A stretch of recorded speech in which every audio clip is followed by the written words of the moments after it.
Hello. Hello, ನಮಸ್ತೆ ರತ್ರ ಅವರೇ. Hello hello. Topic ಬಾರೋ. ಏನಿಲ್ಲ ಅವ್ರ ಹತ್ರ ಅವರೇ, ನಿಮ್ದು ವಿಡಿಯೋ ಎಲ್ಲ ನೋಡ್ತಾ ಇರ್ತೀನಿ. ನನಗೆ ತುಂಬಾ ಇನ್ಸ್ಪಿರೇಷನ್ ಅನಿಸ್ತಾ ಇದ್ದೀರಾ. ಆಮೇಲೆ ನನಗೆ ಹೆಂಗಾಗ್ತಾ ಇದೆ ಅಂದ್ರೆ, ಈ ಎದುರುಗಡೆನೆ ಯಾರೋ ಕಂಡಂಗೆ ಆಗ್ಬಿಡುತ್ತೆ. ಇದು ಮಾನಸಿಕ ಅಸ್ವಸ್ಥತೆ ಏನಿಲ್ಲ, ಬಟ್ ಎದುರುಗಡೆನೆ ಯಾರನ್ನೋ ನೋಡ್ದಂಗೆ ಮೈಯೆಲ್ಲ ಬಿಸಿ ಆಗ್ಬಿಡುತ್ತೆ. ಏನೋ ಒಂಥರ ಆಗುತ್ತೆ, ಬಾಡಿ ಎಲ್ಲ ವಿಚಿತ್ರವಾದ ಅನುಭವ ಆಗ್ತಾ ಇದೆ ಅವ್ರ ಹತ್ರ ಅವರೇ. ಯಾವಾಗ? ನನಗೆ ಈಗ ಒಂದು 2 ತಿಂಗಳಿಂದ ಹಂಗಾಗ್ತಾ ಇದೆ. ಏನು? ಆಮೇಲೆ ಏನೇನೋ ಕಂಡಂಗಾಗುತ್ತೆ. ಏನೇನೋ ಯಾವುದೋ ಒಂದು ಶಕ್ತಿ, ಒಂದು ಬೆಂಕಿ ರೂಪದಲ್ಲಿ ಯಾವುದೋ ಒಂದು ಶಕ್ತಿ ಬಂದಾಗ ನಾನು ಸಡನ್ ಆಗಿ ನೋಡಿದಾಗ ಅದು ವಾಪಸ್ ಹೊಂಟೋದಂಗಾಗುತ್ತೆ. ಒಂಥರ ವಿಚಿತ್ರವಾಗಿ ಆಗ್ತಾ ಇದೆ ನನಗೆ. ನೀನು ಸರಿಯಾದ ಪಾತ್ ಅಲ್ಲಿಲ್ಲ. ಆಕ್ಚುಲಿ ನೀನು ಪಾತ್ ಆಫ್ ಗಾಡ್ ಇದೆಯಲ್ಲ, ಕನ್ಫ್ಯೂಸಿಂಗ್ ಆಗಿದೆ. ಹೌದು. ಕ್ರಿಯೇಟ್ ಮಾಡ್ಕೊಂಡಿರೋ ಪಾತ್ ಅಲ್ಲಿ ಇದೆಯಾ. ನೀನ್ ಡೈರೆಕ್ಟ್ ಭಗವಂತನಿಗೆ ಡೈರೆಕ್ಟ್ ಆಗಿ ಕನೆಕ್ಟ್ ಆಗುವ. ಯಾರ್ಯಾರೋ ಕೊಟ್ಟಿರೋ ಸಂಘ ಸಂಸ್ಥೆಗಳಿಗೆ ಕನೆಕ್ಟ್ ಆಗ್ಬೇಡ ನೀನು. ಅವ್ರು ಏನೇನೋ ಹೇಳಿರ್ತಾರೆ, ಅದು ಅದು ಸೂಟ್ ಆಗ್ತಾ ಇಲ್ಲ ನಿನಗೆ. ಸದ್ಯಕ್ಕೆ ನಿನ್ನ ಮಾನಸಿಕ ಸ್ಥಿತಿಗೆ R14 ಅಂತ ಸಿಗುತ್ತೆ. ಇದರಲ್ಲಿ ಗೂಗಲ್ ಅಲ್ಲಿ ಡಾಕ್ಟರ್ ರೆಕ್ವೆಗ್ ಅಂತ ಕಂಪನಿ ಹೊತ್ತು R14 ಅಂತ ಒಂದು ಹೋಮಿಯೋಪತಿಕ್ ಮೆಡಿಸಿನ್ ಸಿಗುತ್ತೆ. ಅದು ನಿನ್ನ ಕಾಪಾಡುತ್ತೆ. ಅದು ನಿನ್ನ ಈ ಸ್ಟೇಜಸ್ ಇಂದ ಆಚೆ ತರುತ್ತೆ. ಖಂಡಿತ ಅವ್ರ ಹತ್ರ ಅವರೇ. ಆಮೇಲೆ ನಾನು ಸುಮಾರು ವರ್ಷಗಳ ಹಿಂದೆ ಒಬ್ಬ ವ್ಯಕ್ತಿ ಹತ್ರ ಹೋಗ್ತಾ ಇದೆ, ದೇವ್ರು ಬರುತ್ತೆ ಅಂತ ಹೇಳ್ತಾ ಇದ್ರು. ಅಲ್ಲಿ ಹೋಗ್ತಾ ಇದ್ದಾಗ ದೇವ್ರ ಹೆಂಗೋ ಬರುತ್ತೆ ಕತ್ತೆ. ಅದೇ ಗೊತ್ತಾಗ್ತಾ ಇಲ್ಲ. ಯಾವ ದೇವ್ರು ಹೇಳು? ಪೂರ್ತಿ ಹೇಳ್ಬಿಡ್ತೀನಿ ನಿಮ್ಗೆ. ಶಿವ ಶಿವ ಶಿವ ಯಾರ ಮೈ ಮೇಲೆ? ಆ ಒಬ್ಬ ವ್ಯಕ್ತಿ ಮೈ ಮೇಲೆ. ಹೇಳ್ತೀನಿ ನೋಡು, ನನ್ನ ಪ್ರಶ್ನೆಗೆ ಉತ್ತರ ಕೊಡು. ಹೇಳಿ ಯಾರ ಹತ್ರ ಅವರೇ. ಇದು ಹೇಳು ನಿನಗೆ. ವಕ್ರತುಂಡ ಮಹಾಕಾಯ ಶ್ಲೋಕ ಹೇಳು. ವಕ್ರತುಂಡ ಮಹಾಕಾಯ ಕೋಟಿ ಸೂರ್ಯ ಸಮಪ್ರಭಾ ನಿರ್ವಿಘ್ನಂ ಕುರುಮೇ ದೇವ ಸರ್ವ ಕಾರ್ಯೇಷು ಸರ್ವದಾ. ಆಯ್ತಾ?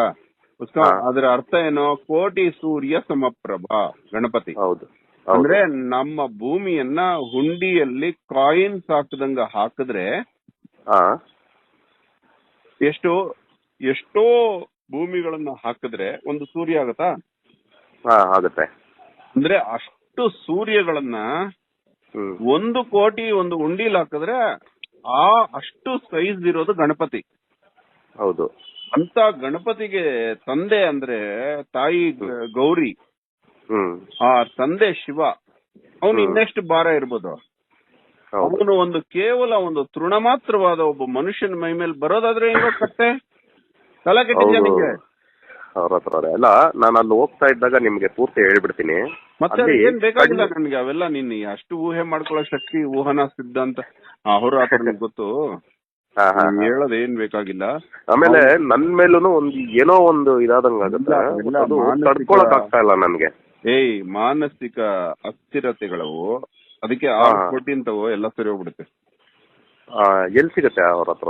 ಅದೇ ಆನ್ಲೈನ್ ಅಲ್ಲಿ ಸಿಗುತ್ತೆ, ಇದ್ರಲ್ಲೂ ಸಿಗುತ್ತೆ. ಗೂಗಲ್ ಮಾಡು ಅಥವಾ ಹೋಮಿಯೋಪತಿಕ್ ಮೆಡಿಕಲ್ ಶಾಪ್ ಅಲ್ಲಿ ಹೋಗೋ, ಅದು ಸಿಗುತ್ತೆ. ಖಂಡಿತ ಅವ್ರ ಹತ್ರ. ಆಮೇಲೆ ನನಗೆ ಯಾವ ಕೆಲಸ ಕಾರ್ಯಗಳು ಆಗ್ತಾ ಇಲ್ಲ, ತುಂಬಾನೇ ಕ್ರಿಟಿಕಲ್ ಕಂಡೀಷನ್ ಆಗ್ಬಿಟ್ಟಿದೀನಿ. ಇದೇ ಇಂಥವೆಲ್ಲ ದೇವ್ರನ್ನ ಡೈರೆಕ್ಟ್ ಆಗಿ ನಂಬುದಿರಾ? ಹಿಂಗೆ ಇಂಥವೆಲ್ಲ ತರಲೆ ವ್ಯವಹಾರಗಳು ಮಾಡ್ಕೊಂಡ್ರೆ ಇನ್ನು ತಲೆ ಕೆಟ್ಟ ಇರುತ್ತಾ ಹೇಳಿ? ಯಾರೋ ಮನುಷ್ಯನಂತೆ ಅವನ ಮೇಲೆ ದೇವ್ರು ಇರ್ತಾರಂತೆ. ಬಿಡರಲ್ಲೇ ಸಾಕಾಗಿ ಬಿಟ್ಬಿಟ್ಟೆ ನಾನು. ಅದು ಯಾವ್ದು ಹೋಗ್ತಾ ಇಲ್ಲ. ಆಲ್ರೆಡಿ ನಾನು 9 ವರ್ಷ ಆಗೋಯ್ತು. 8-9 ವರ್ಷ. ಇನ್ನೂ ಒಂದು ಪ್ರಾಬ್ಲಮ್ ಇದೆ. ಈ ಸಂಘ ಸಂಸ್ಥೆಗಳಿರುತ್ತಲ್ಲ, ಆ ಸೊಸೈಟಿ, ಈ ಆರ್ಗನೈಸೇಷನ್, ದೇವ್ರನ್ನ ತೋರಿಸ್ತೀವಿ, ಅದು ಇಂಥದ್ರಲ್ಲೆಲ್ಲ ಬಿಟ್ಟು ಸೀದಾ ದೇವ್ರಿಗೆ ಕನೆಕ್ಟ್ ಆಗೋ, ನಿಮ್ ತಂದೆ ತಾಯಿ ಕನೆಕ್ಟ್ ಆಗೋ. ಖಂಡಿತ. ನಾನು ಆ ಸಂಘ ಸಂಸ್ಥೆ ಯಾವ್ದಕ್ಕೂ ಹೋಗ್ತಾ ಇಲ್ಲ ಈಗ. ನಾನು ದೇವಸ್ಥಾನ, ನನ್ನ ಕೆಲಸ ಕಾರ್ಯ, ಇದಿಷ್ಟೇ ನಾನು ಮಾಡ್ಕೊಂಡು ಹೋಗ್ತಾ ಇದ್ದೀನಿ. ಆಯ್ತು. ಆಮೇಲೆ ಈ ಆಡಿಯೋ ಹಾಕ್ತೀನಿ ನಾನು ಜನಗಳಿಗೆ, ನಿನ್ನಂತ ಕಷ್ಟದಲ್ಲಿರೋರ್ಗೆ ಯೂಸ್ ಆಗುತ್ತೆ. ಖಂಡಿತ ಅವ್ರ ಹತ್ರ ಹಾಕಿ. ಏನಂದ್ರೆ ನನ್ನ ಪ್ರಕಾರ ನೀವ್ ಹೇಳ್ದಂಗೆ ದೇವ್ರೊಬ್ಬರನ್ನ ಬಿಟ್ಟು ಇನ್ ಯಾವುದೇ ಜ್ಯೋತಿಷದವರು ಇದಾರೆ ನಿಮ್ ತರ ಪರ್ಫೆಕ್ಟ್ ಆಗಿ ನಮ್ಗೆ ಗೈಡೆನ್ಸ್ ಕೊಡುವಂತವ್ರು ಬಿಟ್ಟು. ಅಲ್ಲ ಹಂಗಲ್ಲ ನಾನು ಹೇಳ್ತಾ ಇರೋದು, ನಮ್ಗೆ ಮಾರ್ಗದರ್ಶನ ಕೊಡೋ ಗುರುಗಳಲ್ವಾ. ಬಿಟ್ಟಪ್ಪ. ಹಲೋ. ಯಾವ ಜ್ಯೋತಿಷನಲ್ಲ, ಇವನೊಬ್ಬ ಹುಲ್ಲು ಕಡ್ಡಿ ಉಲ್ಮಾನ್ವಾ. ಇಲ್ಲ ಇಲ್ಲ ಇಲ್ಲ ಅವ್ರ ಹತ್ರ ನೀವು ಎಷ್ಟು ತಿಳ್ಕೊಂಡಿದ್ದೀರಾ ಅಂದ್ರೆ ಅದು ಹೇಳಕ್ ಆಗದಿರೋಷ್ಟು ತಿಳ್ಕೊಂಡಿದ್ದೀರಾ. ನನಗೆ ಬಹಳ ಖುಷಿ ಆಯ್ತು. ನಾನು ನಿಮ್ ಒಂದ್ಸತಿ ಭೇಟಿ ಮಾಡ್ಬೇಕು ಅಂತ ನನಗೆ ತುಂಬಾ ಆಸೆ ಇದೆ. ಅಟ್ಯಾಚ್ ಆಗ್ಬೇಡ, ದೇವ್ರಿಗೆ ಅಟ್ಯಾಚ್ ಆಗುತ್ತೆ. ಖಂಡಿತ ನಿಮ್ಮನ್ನೊಂದ್ಸತಿ ಭೇಟಿ ಮಾಡ್ಬೇಕು. ಇವನ್ನ ಬದುಕಿಸ್ಬಿಡಿ. ಖಂಡಿತ ಭಗವಂತ ನಿಮ್ಮನ್ನ ಬಿಡ್ತಾರೆ ಬದುಕೋದಕ್ಕೆ. ಬಟ್ ನೀವು ನಮಗೆಲ್ಲ ಮಾರ್ಗದರ್ಶನ ಕೊಡಿ ಅಷ್ಟೇ. ಹಿಂಗೆಲ್ಲ ಫೋನ್ಗಳು ಮಾಡಿದ್ರೆ ಹೆಂಗಪ್ಪ? ನಿಮ್ಮನ್ನ ಭೇಟಿ ಮಾಡ್ಲೇಬೇಕು ಅವ್ರ ಹತ್ರ ಅವ್ರೆ. ನನ್ಗೆ ತುಂಬಾ ಆಸೆ ಇದೆ ನಿಮ್ಮನ್ನ ಭೇಟಿ ಮಾಡ್ಬೇಕು ಅಂತ. ನಿಂಗೆ ನನಗೆ ಸಾಲ ಒಂದು ಲಕ್ಷ ಇರ್ಬೋದು.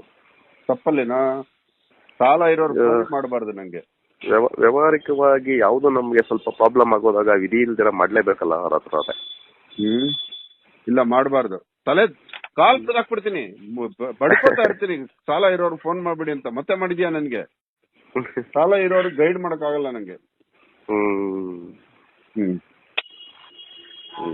ನೋಡಿ ಅವ್ರ ಹತ್ರ ಏನೋ ಒಂದು ನಮ್ಗೆ ಒಂದು ಮಾರ್ಗದರ್ಶನ ಕೊಟ್ಟು ನಮ್ಮನ್ನ ಸ್ವಲ್ಪ ಒಂದು ಒಳ್ಳೆ ದಾರಿಗೆ ಮಾಡಿ ಅವ್ರ ಹತ್ರ. ಕಾಲದಿಂದ ಆಚೆ ಬಾ, ಮತ್ತೆ ಮಾರ್ಗದರ್ಶನ. ಖಂಡಿತ ಅವ್ರ ಹತ್ರ ನಿಮ್ಮನ್ನ ಒಂದ್ಸತಿ ನಾನು ಭೇಟಿ ಮಾಡ್ಬೇಕು ಅವ್ರ ಹತ್ರ ಅವ್ರೆ. ಸಾಲದಿಂದ ಆಚೆ ಬಾರ ಅಂದ್ರೆ ಮತ್ತೆ ಅದೇ ಪುರಾಣ ಕೇಳ್ತಿಲ್ಲ. ಖಂಡಿತ ಬರ್ತೀನಿ, ಅತಿ ಶೀಘ್ರದಲ್ಲೇ ಬರ್ತೀನಿ. ಧೈರ್ಯನೂ ಇದೆ. ಯಾವುದೇ ತರದ್ದು ಬೇರೆ ರೂಟ್ ಹೋಗೋದು ಅದೆಲ್ಲ ಇಲ್ಲ. ಧೈರ್ಯ ಅಂತೂ ಇದೆ. ದೇವ್ರನ್ನ ಬಲವಾಗಿ ನಂಬಿದೀನಿ. ಆ ಭಗವಂತನು ಕೂಡ ನನಗೆ ಒಂದು ಸೂಕ್ಷ್ಮಗಳು ಕೊಡ್ತಾ ಇದ್ದಾರೆ. ಆ ಒಂದು ಒಳ್ಳೆ ರೀತಿನಲ್ಲೇ ನಾನು ನಡೀತೀನಿ. ಅವತ್ತಿನಿಂದ ಒಳ್ಳೆ ರೀತಿನಲ್ಲಿ ನಡ್ಕೊಂಡ್ ಬಂದಿದ್ದೀನಿ. ಇನ್ ಮುಂದೆನೂ ಒಳ್ಳೆ ರೀತಿನಲ್ಲಿ ನಡ್ಕೊಂಡು ಹೋಗ್ತೀನಿ. ನಿಮ್ಮನ್ನ ಒಂದ್ಸತಿ ನಾನು ಭೇಟಿ ಮಾಡ್ಬೇಕು ಅವ್ರ ಹತ್ರ ಅವ್ರೆ. ನನ್ಗೆ ನೀವು ಎಲ್ಲಿ ಸಿಗ್ತೀರಾ ಏನು ಅಂತ ನಿಮ್ಮನ್ನ ಬಂದು ಒಂದ್ಸತಿ ಮಾತಾಡ್ಕೊಂಡು